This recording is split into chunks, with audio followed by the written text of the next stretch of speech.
The Apocalypse Fire by Dominic Selwood. For the Lord thy God is a consuming fire. Deuteronomy chapter 4 verse 24. Traditionally ascribed to Moses. Prologue. 1 year ago. Tverskoy district, Moscow, Russian Federation.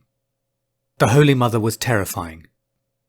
Oleg Antonovich Durov knew it from the moment she had first visited him, many years ago. Yet he had always done what she asked, however awful.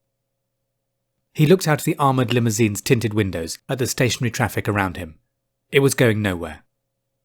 He was late for a meeting at the Ministry of Defence.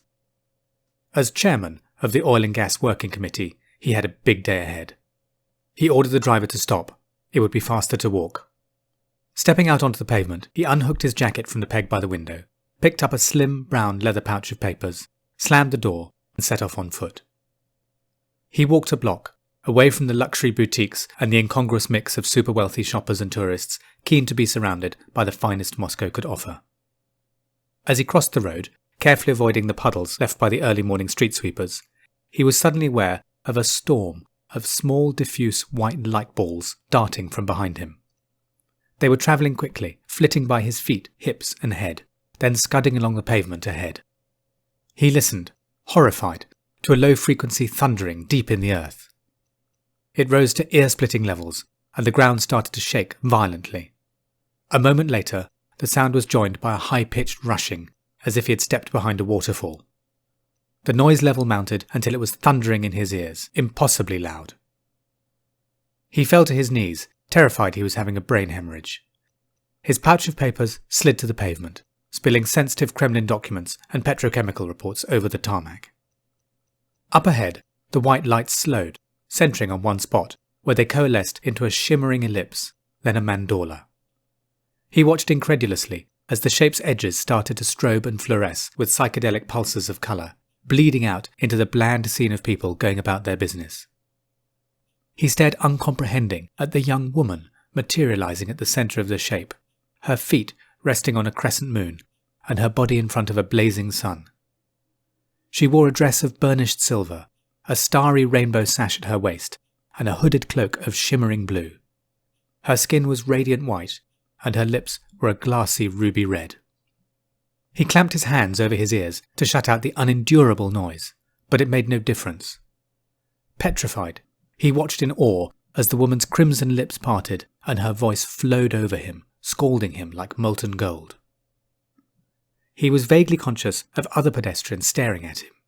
Then he realised, as he had on the two ecstatic occasions she had appeared before many years ago, that he was the only one special enough to see her. She had chosen him. It was a private theophany, a sacred gift, and she reserved it for him alone. He listened to her words, feeling them penetrate him like heavenly arrows.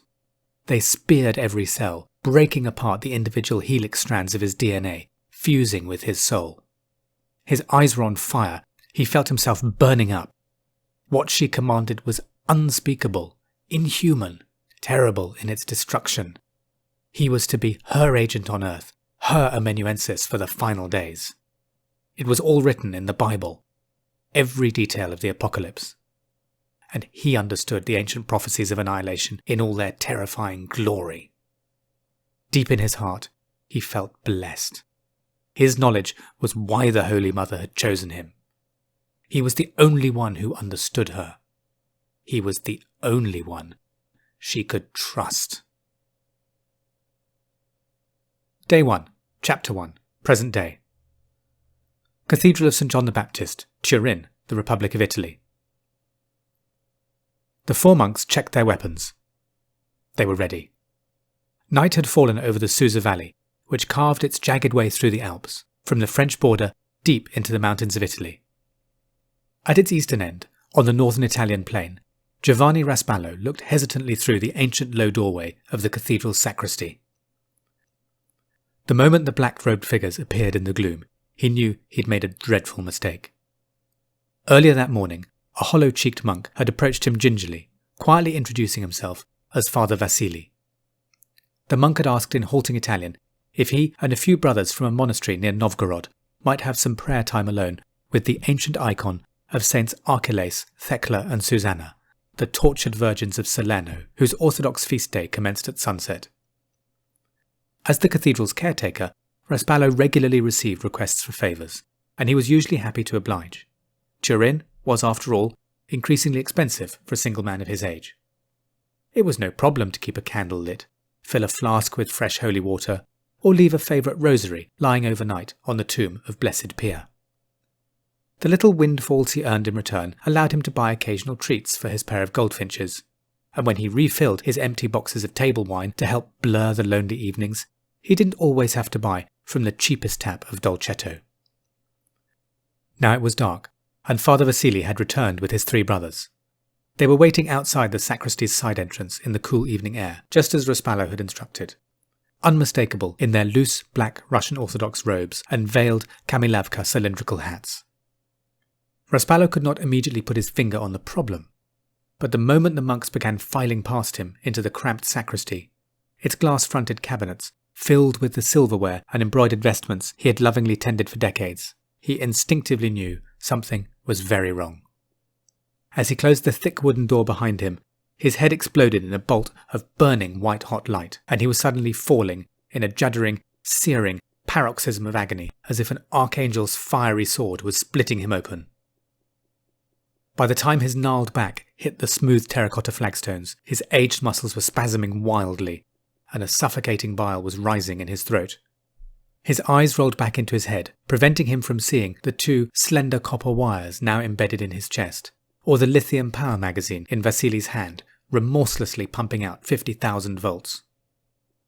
Raspallo tried to scream, but the overpowering electrical interference was jamming all neural pathways in his jackknifing body.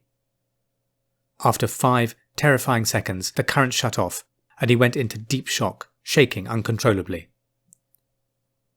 Before he had time to understand what was happening, Vasili reached down and yanked out the barbed taser darts, roughly ripping his flesh. With no let-up, another of the monks crouched in front of him and, without warning, punched him hard in the larynx. As the fresh pain and nausea tore through his neck and chest, a hand grabbed his head, and he was aware of something being slipped over it.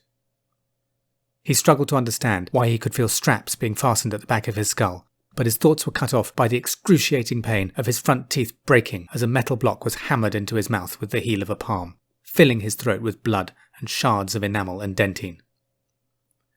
Now he screamed, with all the force his convulsing body could manage, but the solid metal gag filling his mouth absorbed all sound.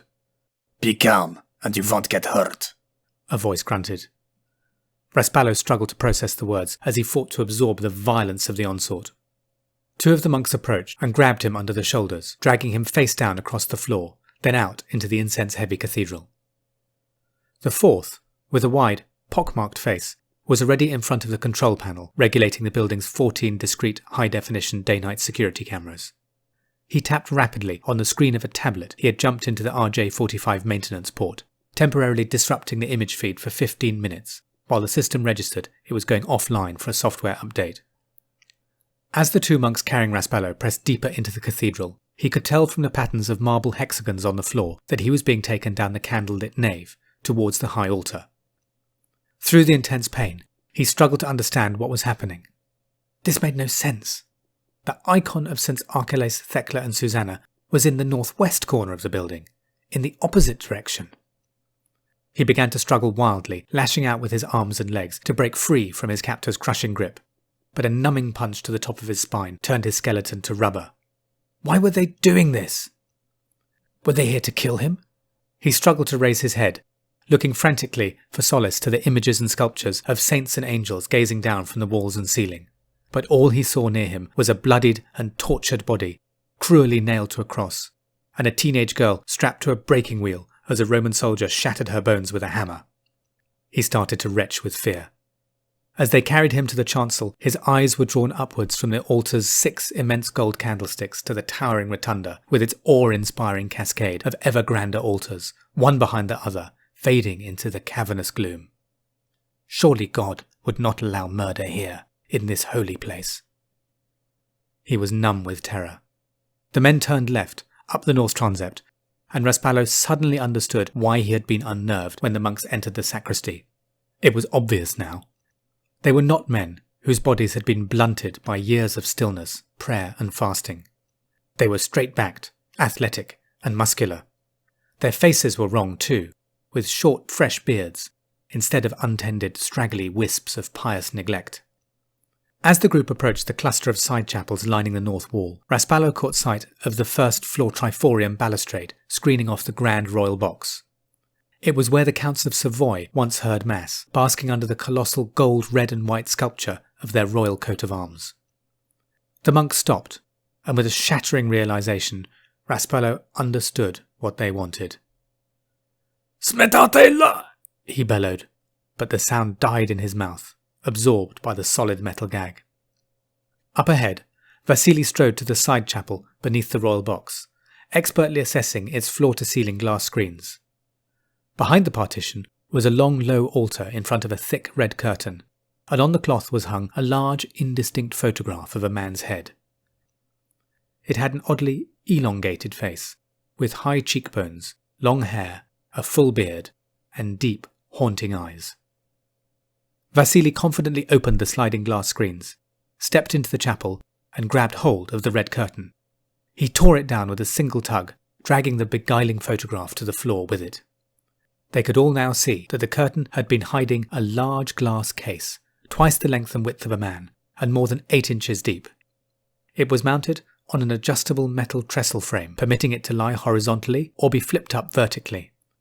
Bizarrely, it was plugged into a bank of high-tech computer equipment. Although Raspallo had never been allowed behind the curtain before, he knew exactly what the case was and what the electronics, cables and tubes were for. The glass was hollow, and the machinery humming beside it 24 hours a day regulated the artificial atmosphere inside it at a constant temperature and humidity, ensuring it was anaerobic and antibacterial, 99.5% argon and 0.5% oxygen.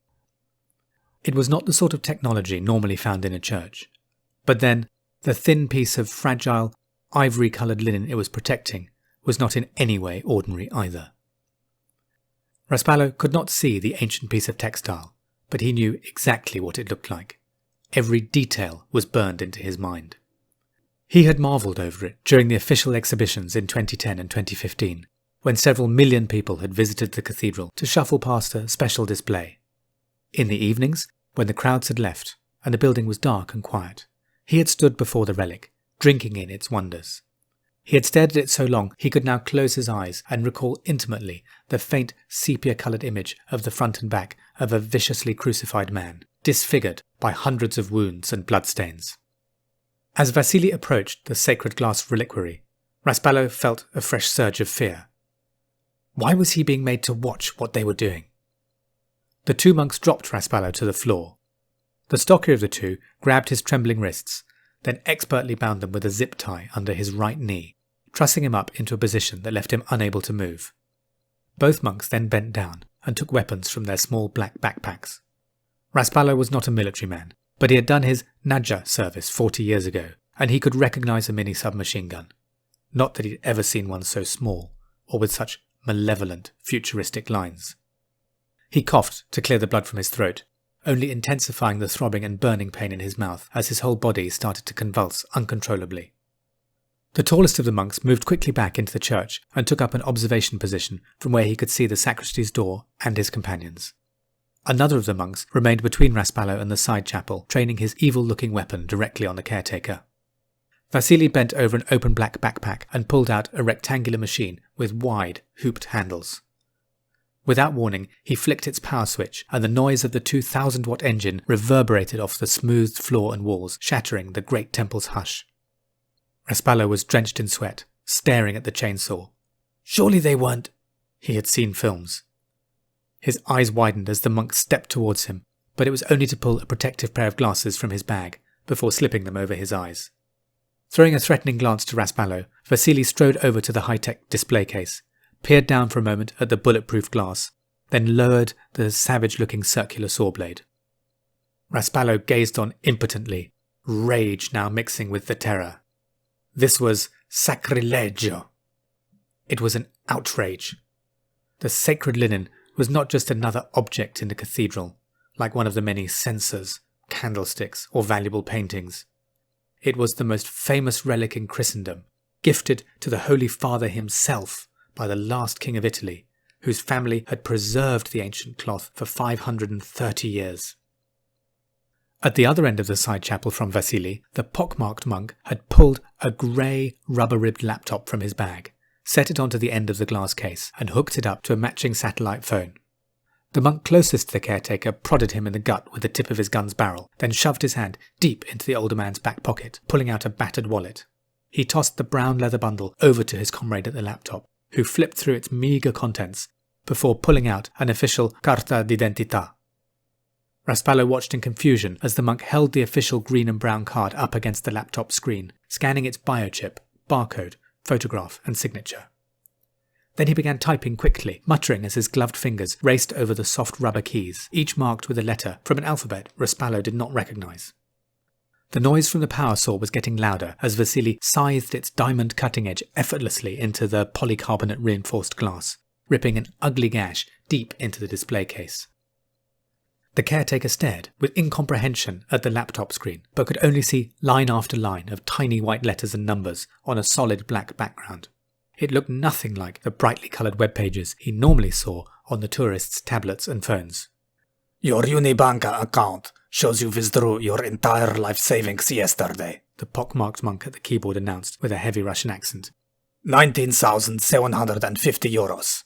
And the flight manifest from Turin Sandro Pertini Airport records that you boarded an Alitalia flight this evening to Paris, where you will soon land, before being safely logged through local border control at Charles de Gaulle. Raspallo did not understand. Why would he be in Paris? What did that mean? The monk looked across at the caretaker with mock admiration. Congratulations, Signor Raspallo. You just committed the crime of the century. Single-handedly. He had? Raspallo shook his head. It was they who were the criminals, not him. Don't worry, the monk continued. They're never going to find you. He closed the laptop, clicking it shut. We'll make all necessary arrangements. The caretaker watched the industrial cutter cleave through the final section of glass, and an entire corner of the protective box clattered to the hard floor tiles. Raspallo could no longer feel his limbs, and there was nothing he could do, as Vasili shut off the power saw and reached his hand into the case's jagged opening, laying a rubber mat over the cut glass edge before carefully starting to pull out the fragile piece of linen. Tears pricked the back of his eyes. As well as terror and outrage, he now felt shame. This desecration was his fault.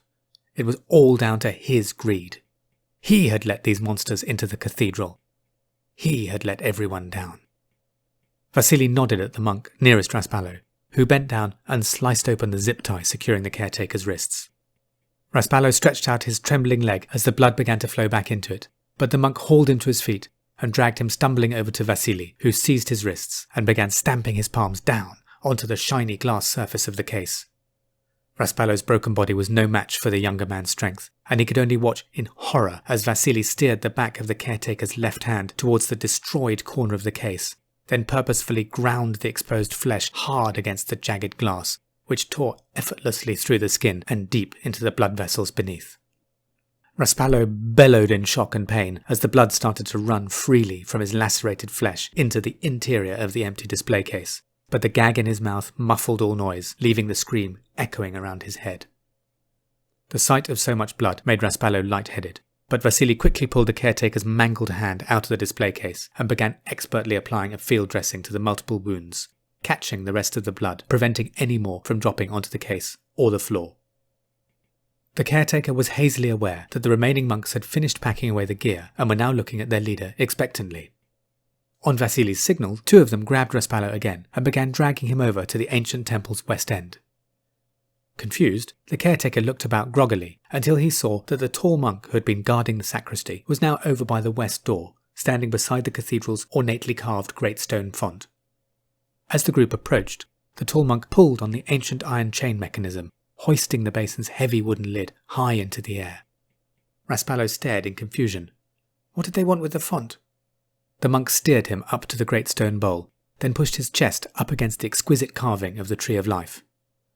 Raspallo stared around, uncomprehending, until a hand grabbed hold of the back of his head and pushed it downwards. The instant his face hit the icy water, he shouted for all he was worth, but the sound was lost in the cold darkness of the vast stone chalice. It was then that Raspallo finally understood. They had allowed him to live for a purpose, and now he had performed it. He screamed again, but too late realised that the precious air he had wasted was the last he would ever have. He thrashed from side to side as violently as he could, but the arms pinning him to the font and holding his head under the holy water were made of steel. With a primal terror flooding through him, he knew for certain he was dying. A swirling purple spot appeared at the centre of his vision and began to grow. Time seemed to slow, and he could sense his strength ebbing away as his ears filled with a roaring noise. The spinning dark purple cloud now filled his vision, glittering and shimmering with pinprick explosions of light. Instinct finally overrode his brain. He sucked in wildly through his nose again and again, drawing oblivion deep down into his drowning lungs. As total darkness descended, he went limp, and his life flowed out into the baptismal waters. Then nothing. The monks opened the sacristy door and admitted 2 men dressed as dustmen, who quickly put the caretaker's lifeless body into a large wheelie bin, then pushed it outside to a waiting rubbish truck. The monks did not need to clear away anything. Raspallo's skin and hair had been building up around the cathedral for the past few decades. There was no specific evidence of murder. The only sign of any crime that Polizia would find were Raspallo's fresh fingerprints and blood all over the shattered empty display case. When the monks were done, Vasily ushered them out of the building, before closing the sacristy door behind them and locking it from the outside with Raspallo's key. They all slipped into a nearby Mercedes, whose engine had been running all the while, and sped off into the night, carrying in a silver suitcase one of the world's most famous relics. Chapter 2. 10B St James's Gardens, Piccadilly, London SW1, England, the United Kingdom. Ava woke with a start, instantly on her guard. She glanced at the glowing red digital readout of the radio by her bedside. It showed 2:04 a.m. Straining to listen, she heard the sound again. It was coming from down the hallway. Fully awake now, she reached under her bed and felt for the loaded Ruger LCR she kept taped there. She was well aware that the weapon was unlicensed and she should not have it. The days when she had operational permission to carry a firearm were long gone, but after recent events, she was no longer going to assume that her past would leave her alone. In the dark, her fingers found the small cold weapon, and she quickly pulled it free, instantly at ease with its snug fit in her hand. Listening intently, she heard it again. Whoever it was, they were moving about in her kitchen. She pulled on a pair of jeans, softly opened the bedroom door, and moved silently down the hallway, the adrenaline pumping hard. She did not have a burglar alarm. She did not need one. Instead, she had a custom-made solid steel front door. How had the intruder got in? The kitchen door was fractionally open, and she could see a chink of light coming from behind it. She steadied her breathing. In one fluid movement, she swung the door wide open with her knee and entered quickly, moving past the doorway and out of the line of fire, her aim zeroed in on the intruder's heart. To her amazement, the man was sitting at the kitchen table with a cup of coffee in front of him. He was also holding a handgun, pointed directly at her. "Ever prepared, I see." His voice was raspy. The accent was Scottish. Glasgow, if she had to guess. She took in his features in a split second. Close-cropped grey hair, mid-50s, a crumpled grey suit he wore every day, a frame that was once fit, now going soft around the edges. Nothing about his appearance reassured her. He could be anyone. The tension between them was mounting dangerously. She locked onto his face, searching for any small sign of his intentions. His expression was impassive, but there was something else, too. A hint of coldness in his pale eyes. Unpredictability. "Dr. Curzon, my apologies. I should have introduced myself." He rose slowly to his feet. Ava's adrenaline started to surge. She did not have a nameplate outside her door. The man kept his aim on her, and with his left hand reached for his inside jacket pocket. She focused on both his hands, shutting everything else out, looking for the first flicker of a hostile movement.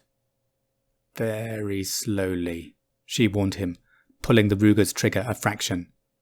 The diminutive silver cylinder turned in the matte black weapon, cocking the hammer on a fresh 22 round. Gently, he pulled out an identity card and held it up. She could not read his name, but the photograph was a good likeness, and 3 words stood out in bold capital letters. Ministry of Defence. Jack Swinton, he explained. MI13. Get out, she ordered, her voice low. He nodded. I know what you're thinking. MI13 doesn't exist except... He smiled briefly. Here we are. From the corner of her eye, Ava caught a movement at the edge of the kitchen blinds on the road outside. She stole a glance and saw a black van parked up. Beside it was a police car with 2 police officers inside, staring out into the night. Imagine MI5, MI6, or GCHQ want to get something done. He was speaking quietly, his gun still on her. But they don't want the politicians or public to know about it. He paused. That's what we're for. She continued to stare at him, unblinking. I said, get out.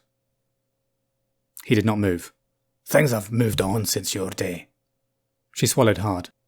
The intelligence services now have to answer openly to parliamentary committees. It's impossible to do anything truly covertly anymore. Which is where we come in. The politicians don't even know we exist. She glanced again through the small strip of window at the squad car out on the street. It looked real enough, even down to the bored expressions on the policemen's faces at having pulled the graveyard shift. The boys in blue, riding shotgun out there, think we're customs and excise, he chortled. You've got the wrong house. Ava nodded towards the door. I'm not going to tell you again. Let's do it the long way then, he sighed. Dr Ava Curzon studied archaeology and ancient Middle Eastern languages at Oxford, Harvard and Cairo. Followed your father into MI6, top recruit in the year. After a flying start you left, disillusioned, at the start of the Iraq War. You joined the British Museum's Department of the Middle East, where you were later seconded to museums in Amman and Baghdad. Now you're back in London, working on Assyrian antiquities damaged by the wars in Iraq. Ava took a deep breath. He clearly knew his stuff. That information isn't hard to come by. She eyed him closely, if you know where to look. Her voice expressed a confidence she did not feel. Fine, he answered. Just do me one favour. Look at that. He nodded towards a piece of paper in the middle of the large kitchen table. She had not spotted it before, lying on the photographs and translations of Mesopotamian funerary carvings she had been working on until late. She had no intention of moving any closer to where he was sitting. She wanted him and his gun at a good distance, where she could see them both. She glanced down at the paper and saw it was a montage of photocopied documents reduced onto one sheet. As she focused on them, she realised with a jolt they were all very familiar and very highly classified. She stared at her former MI6 Foreign Office photo identity card, her official MI6 fingerprint card, a shot of the Director General welcoming her intake of new recruits into his penthouse office at Legoland, MI6's multicoloured headquarters that looked like building bricks from a kindergarten toy box, and her confidential P45 Details of Employee Leaving Work tax form, issued by HR without so much as a thank you on the day she left. Even though the photographs had been taken a while ago now, she still looked pretty much the same. Dark hair, still in a ponytail, and brown eyes with gold flecks. It was a good look for the line of work. She could pass convincingly for English, European, or Middle Eastern. It took her a moment to notice that there was also a shiny brass key resting on the sheet of photographs. As she recognised the familiar shape, she realised that unlike the identical one she always carried, the copy on the table was still shiny and tagged with a label bearing an alphanumeric code. The firm keeps a key to all doors it installs, he explained. Your father had this flat done. Late 1990s, wasn't it? I'm sure you know how these things work. She glanced down again at the key. Her father had the door installed during a particularly nasty operation in which his safety was deemed compromised. She remembered it well. However, as far as she was aware, she had the only key. She looked up slowly and met his gaze. I'm giving you a final warning. You recently helped a senior MI6 officer and an American DIA agent deal with a group of very bad people, and there was some, how shall I put it, unexpected funerals. She froze, not believing what she had just heard. Knowing about her past was one thing, but no one knew about that. She could sense the hairs on the back of her neck prickling. That information was beyond classified. It did not exist. Beads of sweat started forming in the middle of her back. Had details leaked out? Was that what this was? Payback? She stared at the muscles around the man's eyes, fractionally tightening the grip on the Ruger's trigger. Were loose ends being cleaned up? The barrel of his gun moved almost imperceptibly. In the split second it took her to breathe out and start squeezing the trigger all the way, she registered that he was lowering his gun. "Do I have to go on?" he asked, placing the weapon onto the table. Her palms were moist. Was this a trick? "Look, we just really need your help," he persisted, placing his gun on the table. "If I was here to harm you, we wouldn't be having this conversation." She looked down at the photographs and the key. What he said made sense. He was going to a lot of trouble if he'd just come to kidnap or kill her. He could have done that while she was asleep. "I'm sure you've got hundreds of good people." She relaxed her finger and gently lowered the Ruger to her side, every fibre of her being poised for a fast reaction if he tried anything. There were still a dozen ways he could attack. His gun was in reach. So was the coffee mug. There was a knife block behind him. "Take me off your list," she ordered. "I'm a museum archaeologist now, nothing more, and that's how I want it." He slumped back down onto the chair. "We can talk about that." He picked up the piece of paper and key and slipped them back into his pocket. Glancing up, his eyes rested on a large pair of framed photographs on the wall beside her. One was of Lawrence of Arabia in the 1930s. He was somewhere in the English countryside, wearing British Army uniform, sitting astride a sleek vintage motorcycle. The photograph next to it was of Ava, parked up beside a medieval castle somewhere, leaning against an identical black and chrome motorcycle. "From what I can see," he continued, "I think you'll like MI13. Not very conventional. Not many rules." Ava glanced out of the window at the squad car. The policeman in the passenger seat was checking his watch. "It's not going to happen," she answered. "I'm done with all that. I'm sorry you've wasted your time." He scrutinised her face closely for a few moments before reaching for the mug of coffee and taking a mouthful. "You'll appreciate, I'm sure, that the current climate with Russia is more tense than at any time since the wall came down in '89. With everything now going on in Eastern Europe and Syria, anything the Russian military does out of the ordinary is therefore of the utmost interest to everyone." He rubbed his hand across his face. "So here's the thing, Dr. Curzon. Would you have any idea why a Russian military unit would heist the Turin Shroud?"